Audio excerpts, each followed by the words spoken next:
kwenyigira mu nteekateeka za kulwanyisa mukenenya. Bulungi nnyo abavubuka era tukwatagisa kuwanguzi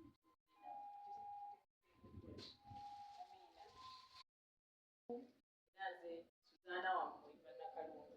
Bakoowola okujja okugula emijoozi tusobole okwetaba mu misinde gya Kabaka. Emisinde gino giriwo okusobola okulwanyisa ekirwadde ekya mukenenya nga tukunga abasajja bonna babeere abasaale okulwanyisa obulwadde buno.